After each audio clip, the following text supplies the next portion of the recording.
The Grand Prix attack is the best opening for intermediate players, and if you do not believe me, you gotta stay tuned, man. Watch this video. This is a crazy game that I played earlier today, and I'm gonna go ahead and show it off for you guys. So, in this matchup, yours truly, Mr. Satchmo Life, rated 1754 at the time of this game, took on Goten3, rated 1730 from Italy. And at this game, man, it was only 25 moves, but it was played at 94.5% accuracy. A picture-perfect game, and it is a great game to encapsulate the Grand Prix attack, all the motives behind it. So if it's something you're trying to learn, this might be a great video to pique your interest and get started. Now, I'm sure most of you guys are familiar with the Grand Prix attack. So the Grand Prix starts E4, and your opponent responds C5, the Sicilian defense.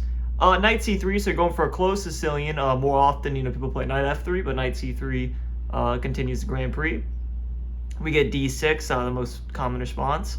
And then F4. F4 is what symbolizes when you play F4, that means the Grand Prix attack is on the board, and that is what we go for here. My opponent responds Knight C6. Knight C6 is a very common response. And the first move you're going to do is Bishop B5. Bishop B5, the computer is really not a big fan of the Grand Prix, but you're not playing against the computers. You're playing against other people, and it is a very aggressive way to play. And right away, you can see my opponent already, by move 4, plays a slight inaccuracy, which is A6. If you're playing against the Grand Prix, you really need to play this A6 move prior to Knight C6 so that you can't get pinned. Or you have to, what the computer recommends here, Bishop D7. You have to set it up first, because the issue with an immediate A6 is that as white, I want to trade off this light square bishop. So as soon as I get the opportunity, I trade it off for the knight. And now I get everything I want. I've damaged your pawn structure. I've eliminated my weakness, which is going to be the light square bishop. And, all is well. I'm back to having an advantage with white, which if you have an advantage in the Grand Prix 5 moves in, you're doing everything right. So I continue development, Knight F3, get the knights out. Bishop D7, I'm not really sure what the logic was behind this move for my opponent.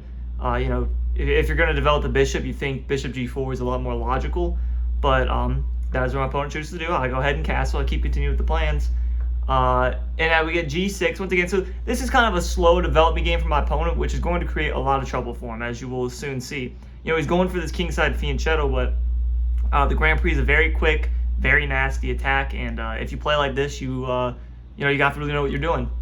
So I play D3. Now the computer recommends D4, and I actually was strongly considering between playing D3, D4. The reason I went D3 is that it's the more common move. When you play the Grand Prix attack, typically you're going to play D3. I've traded off the light square bishop, so I'm staying strong on the light squares, keeping all upon the light squares. And, it's just more of a common move. However, D4 was the slightly better move, so that was my one inaccuracy of the match, according to the computer. But, staying principled playing D3. Bishop G7, you could kind of saw that one coming. And now Queen E1. Queen E1, if you play the Grand Prix, you have to know this move. The reason Queen E1 is so strong is you get your queen activated onto these dark squares. Now, normally there's not a fianchetto dark square bishop, but it is still very important if you want to get this strong attack. You have to be able to put your queen on, get your queen out to somewhere in this G or H file, and once your opponent plays Knight F6, it's going to be very difficult to do so. So that's the reason, kind of preemptively expecting Knight F6, I get on the dark squares, and that's how you continue the attack here. And right as you said, Knight F6, the computer says, once again, it's inaccurate. I mean, it's a fine move. It's inaccurate because of a response I can make, but it's a very typical move. It's kind of what you'd expect. I continue my plan, putting the queen on the H file. We have Queen H4 here, and this kind of sets up, not necessarily a trap, but it really prevents this E-pawn from moving. As you see, my opponent will push that E-pawn immediately, and it creates a lot of issues for him. E6, as you see, the evaluation shoots right up to the moon, and the reason for that is the response E5. So E5, obviously this is not technically pinned, but it allows for, after he trades, which was not the best move. So he trades. I was kind of banking on that. He's going to trade the pawns, and he moves the knight out, Knight D5, and now I bring my bishop in the attack with a tempo. So we play Bishop G5. This queen is going to have to move, and I'm going to have complete control of this king's mobility. It is not going to be able to castle queenside. And castling kingside would lead straight into my attack. So the king's kind of stuck in the middle at the moment, so that's why this is a really strong idea. B6, and now Knight A4. So Knight A4, I was actually kind of upset once I saw the engine line here, which is Knight E4.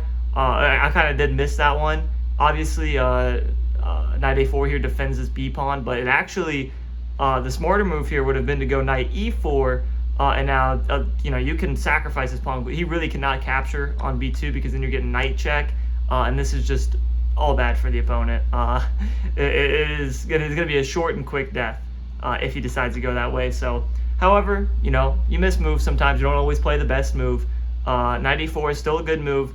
Forces the queen to move, and you know, I see this a lot whenever I play. Whenever I play the Grand Prix, my opponents love this queen b6 move with the idea of pushing this pawn with discovered check, but it never does anything. Like, yeah, oh cool, you got a discovered check, you know your tactics, but you know, you threaten a pawn, and you know, you just slide your king out of the way, and it is no big issue. But you know, we play this knight e4 move just to defend this b2 pawn. So my opponent swings the queen back. Once again, is really hoping for this discovered check for whatever reason. People, you know, they just get wide eyes whenever they see that. And I go ahead and prevent that.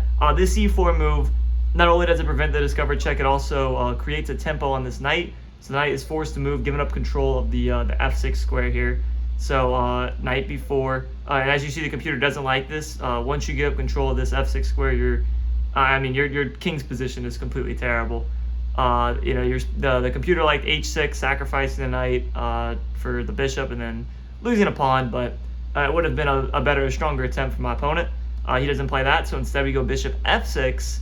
Once again, we get rid of the computer line here. Bishop e7 was the best move, just completely choking out this king, giving him no moves. But you know, this was a bit more of a human idea to trade off the dark square bishop and infiltrate. My opponent decides the castle, which is the best move, which I just cannot believe, because this is such a just a terrible position for this king to be in. We immediately jump in with knight g5, and I'm actually pretty proud of myself here. Knight g5, I kind of calculated this whole line out, so it's kind of knew what would happen. And my opponent responds with h6, and now I decide to capture the bishop. My opponent cannot capture this knight, so it was pretty easy to calculate, because if he captures the knight, it would be checkmate on h8. So my opponent captures the king, captures the bishop back, and now it is forced mate in 9. If you want to pause and try and solve it, it's not super difficult, but obviously forced mate 9 is not easy. You don't have to calculate the whole thing out, but the idea here is pretty solid. And I'll go ahead and show you if you can find the killer move. It is knight captures on f7. Now, knight captures on f7 gets the brilliancy prize from chess.com. Now, the main threat here is if you do not capture this knight, if you play some other move, I'm not really sure what you play here. You're gonna get queen captures h2, king g8, and then queen h8, checkmate. So you do have to capture the knight, which my opponent plays. So let's go back here. So knight captures on f7. My opponent plays rook captures, and now another great move, rook takes f7. Because there's just no way to get out of this checkmating threat once the rook gets involved.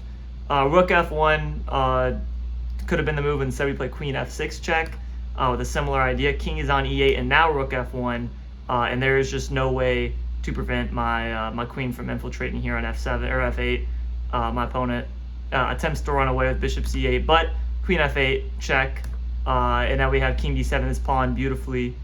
I mean, the queen's defending as well, but the pawn is also there kind of choking out the king. And then the final move, checkmate in 1, is on rook f7, checkmate, also skewering the queen. So even if you could get away, this would not be an envious position. Ladies and gentlemen, that is the game.